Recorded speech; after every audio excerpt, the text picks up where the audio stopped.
Okay, I'm going to tell you the difference between a man-child and an actual man. I remember having a resentment against my father, okay? And long story, but he paid for, the youngest of 6 kids, he paid for everybody's education. And the deal was that you would pay him back half when you got out and on your feet. Fair enough.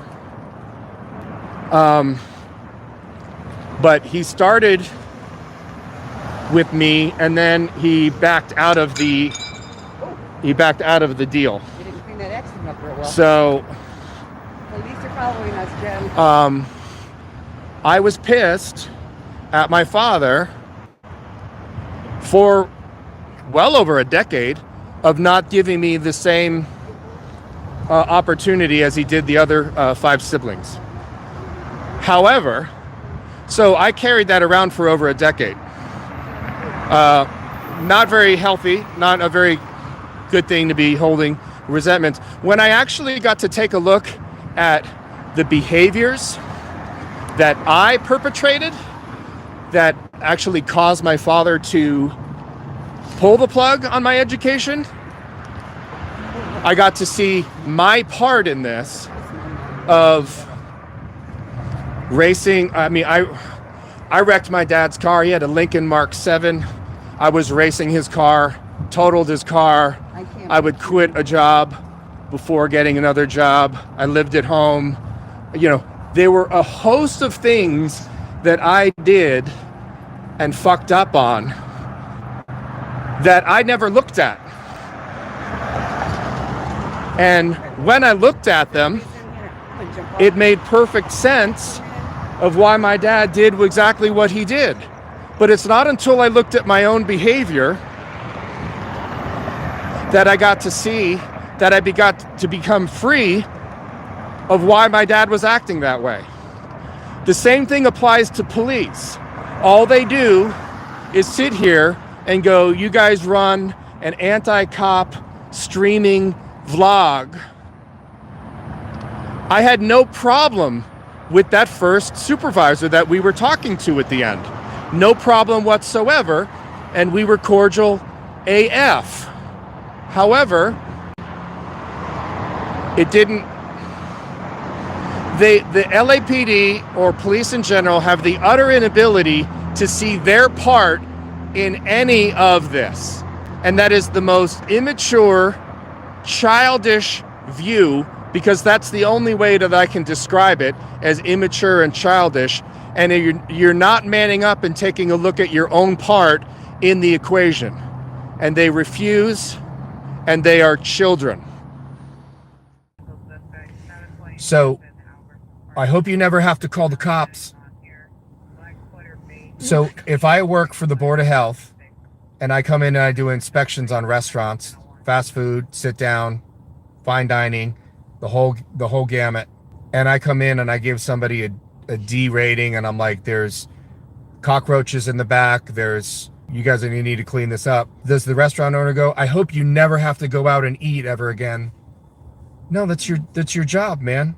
Holding a restaurant accountable to a certain health code that society has deemed acceptable, what's acceptable and what's not acceptable, that automatically negates somebody from ever using the services of a restaurant. So I can't go through and get my bratty kid a freaking Happy Meal so he has a toy to choke on later. I mean, listen, the whole resentment that I told you guys about with my father and all of that, the only reason that I was willing to take a look at my part was because my life depended upon it, and that I don't have the luxury of carrying around this resentment that I've had for a decade or 2 decades. It's eating me up inside.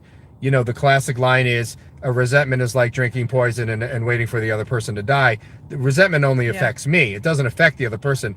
My dad was sleeping fine at night, and I'm like, you know what I mean? And you know what?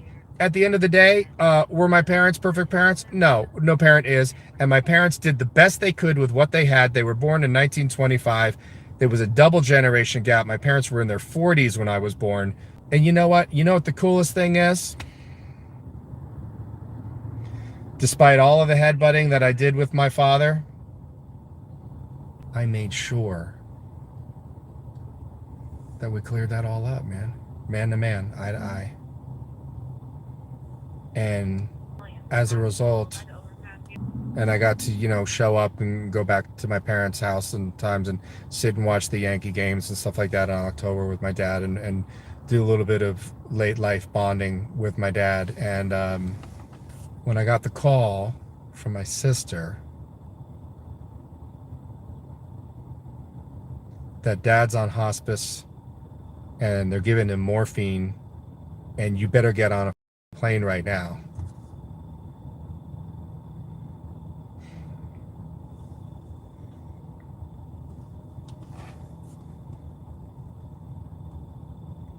and I showed up and I flew out to Newark Airport, red eye. I took an Uber from Newark Airport up to Mahwah, New Jersey.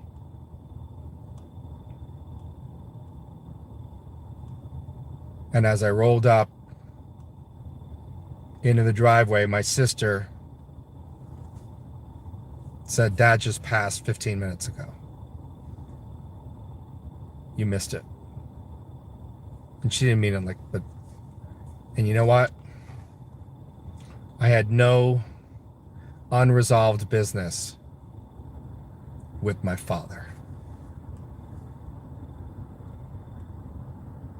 The lake was glass. There were no ripples in the lake left. The lake was glass, and we were cool. And that's the gift of my being sober for almost 24 years. That's the gift of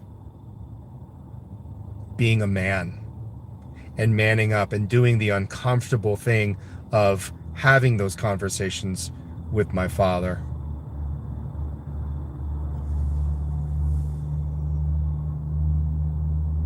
And evening the playing field and just being cool.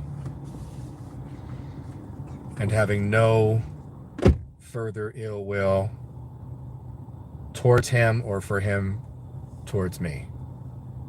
And that's what men do. And that's nothing that I came up with. That's what men that I admire, that's what real men do. And it's not what I wanted to do, because it's not easy, and it was painful, and it was an emotional roller coaster. And you know what? I had no unfinished business with my father. I wasn't on the plane going, God, I gotta go tell my dad I love him for the first time. I didn't hear I love you from my parents until I was in my 30s, until I got sober. I never heard that. It just wasn't said in our house. And every time that I talked to my dad on the phone or saw him in person and I said, bye, Dad, I love you, it started off with he would say nothing. Then it started off, I said, Dad, I love you, and he would say, me too. Then it started, this is over a decade, I'm talking time frame. And then it went from Dad, I love you to I love you too. And then at the end, my dad said it first. And it's a story of redemption, both his life and my life. And that's what real men do. And that's what happens. That is the result when real men take a look at their shortcomings and their pitfalls in their character. And that is something that none of these fucks that walk around with a fucking badge will ever have the honor and privilege of ever feeling in their life. And I feel sorry for them, because I am a much richer man as a result of the work that I've done on myself. These guys, fucking children.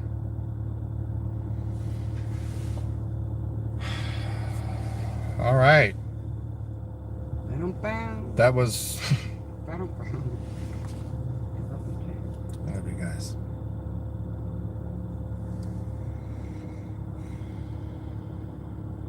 And I feel sorry for these cops that they're never going to get to experience what I experienced.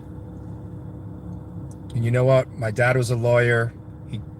I grew up my whole life with my dad being like I was a fuck up and I was this and I was that. I became a photographer and it didn't go over really well, and always living paycheck to paycheck. And I'm going to talk to just the guys here. I know there's mostly men in this chat, and the ladies just bear with me here.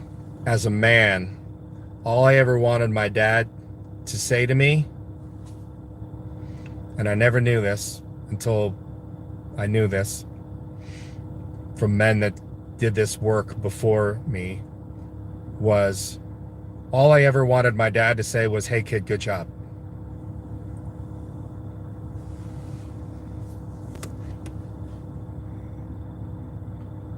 It's all I ever wanted to hear from my father. And I got that. And so much more. From a guy who had nothing but collision with his dad growing up and into my adulthood.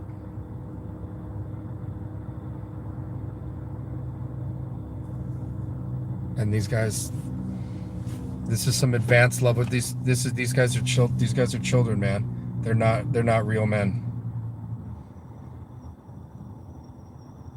And I didn't, like I said, I didn't come up with this stuff.